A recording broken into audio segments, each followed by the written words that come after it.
Ça embaume, vous embaumez la terrasse, le toit terrasse d'Europe 1, ici rue des Cévennes, dans le 15e. Quelles sont les épices qui composent le jerk chicken alors? Alors, il y en a 40 000. Alors, qu'est-ce que le jerk chicken?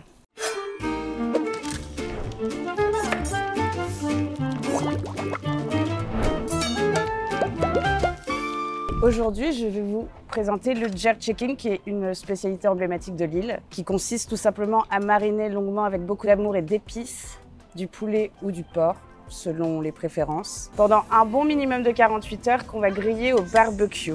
Le jerk, c'est d'abord la rencontre entre les Africains qui sont arrivés par les colons et le peuple qui était sur l'île, donc c'est les Taïnos et les Arawaks. Les autochtones. Ouais. Exactement. Et en fait, pour se cacher des colons, ils grimpaient dans les Blue Mountains. Ils allaient creuser un petit trou et ils allaient enfouir donc du bois de pimento, qui est le poivre jamaïcain. Aller allumer ça, aller mettre un cochon qui avait mariné avec toutes les épices que les Africains et l'île ont rapportées sur l'île. On crée un mélange d'épices qui s'appelle le jerk. D'accord. On crée un mode de cuisson qui s'appelle le jerk. Ouais. Une marinade qui s'appelle le jerk pour manger du jerk chicken.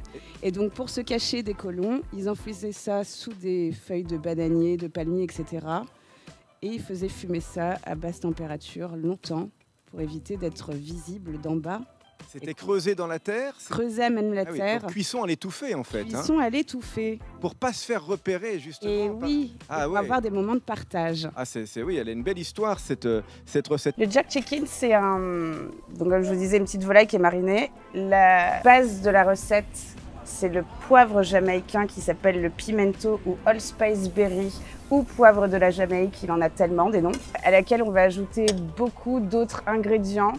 Il faut savoir que le poivre de la Jamaïque, c'est une baie qui a des saveurs de clou de girofle, de cannelle et de noix de muscade. Et dans la marinade et dans le mélange d'épices, donc le rub, on va y ajouter déjà ces 3 ingrédients, avec beaucoup d'ail, beaucoup de thym, beaucoup d'oignons, beaucoup de sucre de canne, beaucoup de piment, qui est le scotch bonnet sur l'île de la Jamaïque, qui arrache, autant vous le dire. Et ensuite, on va constituer, donc ça c'est le premier mélange d'épices. Ensuite, on va constituer la marinade dans laquelle on va ajouter, et là ça va dépendre des familles, de la sauce soja, de la Worcestershire sauce, de la bière, chez nous c'est la Red Stripe, donc une bière blonde plutôt légère.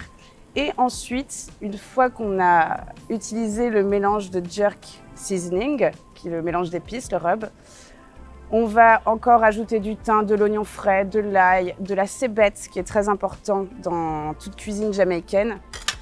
Et on va créer cette marinade et ensuite on va laisser mariner notre volaille, notre cochon, notre poisson, ce qu'on veut, pendant un minimum de 24 à 48 heures au frigo. Et ensuite on va se le griller au barbecue. Et on va accompagner ça d'un petit rice and peas. Le rice and peas qui est un riz cuit au lait de coco avec des haricots rouges, qui est important je pense dans toutes les Antilles. Voilà, de la Jamaïque jusqu'à la Réunion en passant par la Guadeloupe, on a tous ce fameux riz aux graines, comme certains l'appellent.